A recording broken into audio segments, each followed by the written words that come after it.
What's up, guys? Dan here for BladeReviews.com. Welcome to my review of the ESEE Candiru.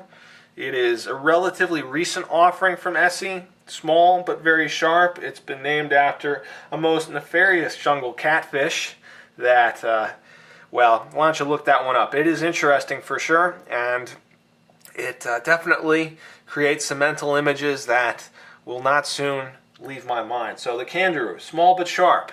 And I've got some quick specs to kind of illustrate that. You've got an overall length here of 5.13 inches, 2-inch long blade, weight of 1.7 ounces. Let's kind of do some size comparisons here. I got a couple knives to compare it with. First up, I've got an ESEE Izula 2, much larger knife, but many fans of ESEE products are probably already well familiar with the Izula 2. And I've also got a Fultz Minimalist here by Columbia River Knife and Tool, and that is probably a better size comparison. As you can see, the Candiru is maybe 1/4 of an inch longer than the Columbia River, but I think it's a pretty good comparison.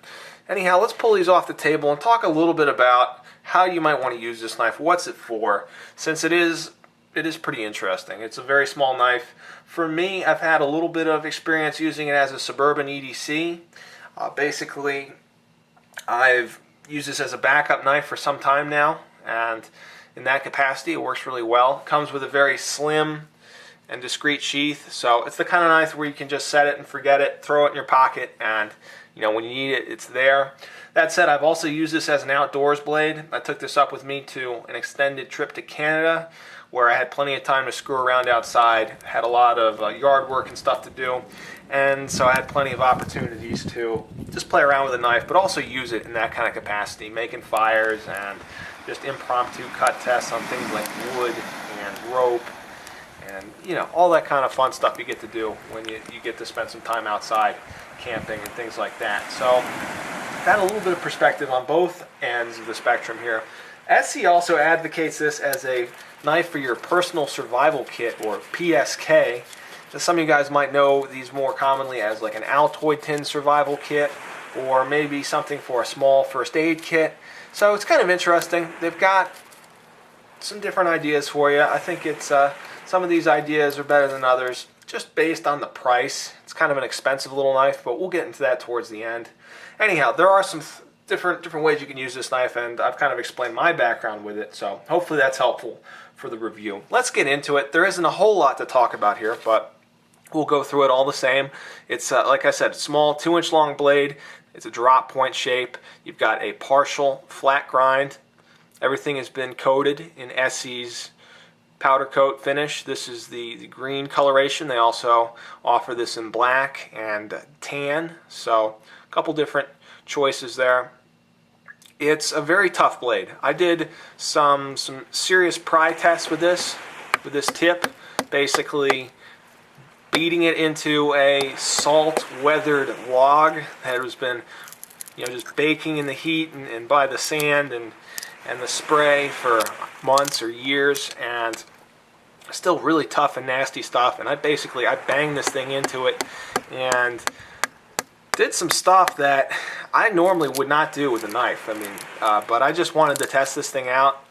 I figured, what the heck? ESEE does have such an incredible warranty, no questions asked, use or abuse warranty. So I figured if I broke it, well, at least it was in the name of science, and I could send it into ESEE for them to replace. But I didn't break it. Very tough stuff here. Of course, we've got 1095 high carbon steel, which is not a stainless steel. You may notice a little bit of discoloration on the edge, a little bit of patina, rust forming. This knife did rust a little bit, and you can kind of see it gets stuck in the lettering here and the ESEE logo. I did my best to kind of wash that out with some WD-40, but I'll probably need to eventually take a little bit more stringent compound if I really am particular about it, and really clean that off. But 1095 is great steel, really tough, so that's part of the reason why this tip held up as well as it did. This thing, it can get very sharp, and it's definitely a capable cutter. Like I said, I've carried it as an EDC tool and cut through all kinds of things, everything from plastic bottles to paper, packages, cardboard, and then I've used it processing wood a little bit. You know, I'm not saying that this thing is my go-to camp knife, but I did try and cut some wood with it. Cuts it well, cut some rope, and it'll take pretty much whatever you throw at it. Let's talk a little bit about the handle here. Real simple. Again, just the steel. I mean, you can see exactly what it is. ESEE does offer some aftermarket scales. Well, I guess they're not aftermarket. They're OEM scales. Your choice, Canvas, Micarta, or G10. They cost approximately $14.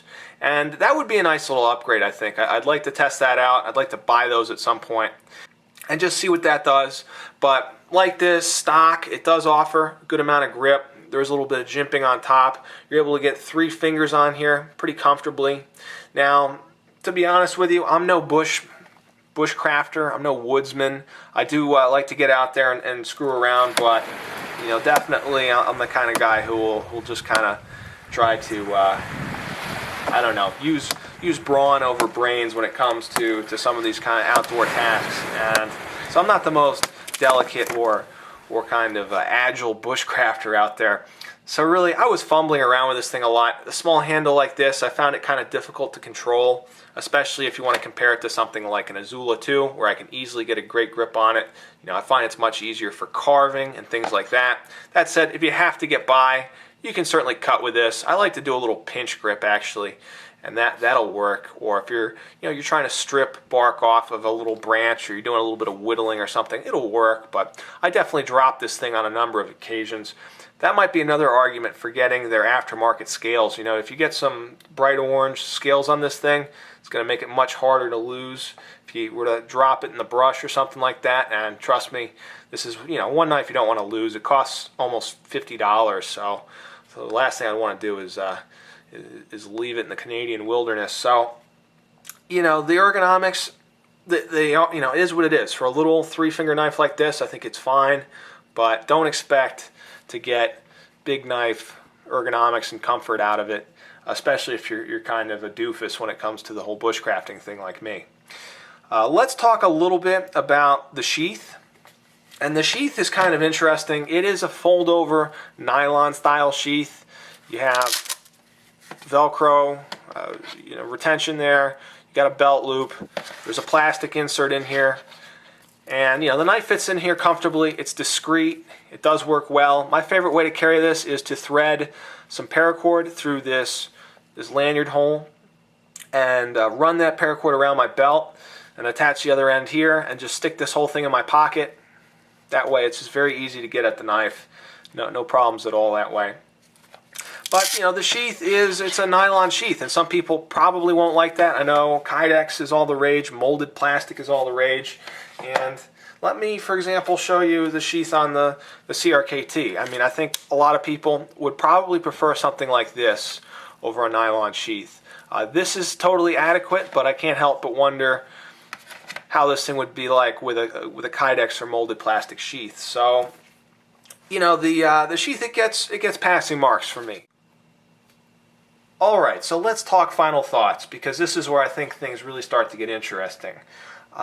All things said and done, the Candiru is a really nice little knife, virtually indestructible, comes with an entirely adequate sheath, nice steel, great ESEE fit and finish, and they got a great warranty, made in the USA, all that good stuff. It's a nice knife and would be a good choice for maybe a little personal survival kit, or say you're really into ultra lightweight backpacking and you need a little blade. This could be a good choice.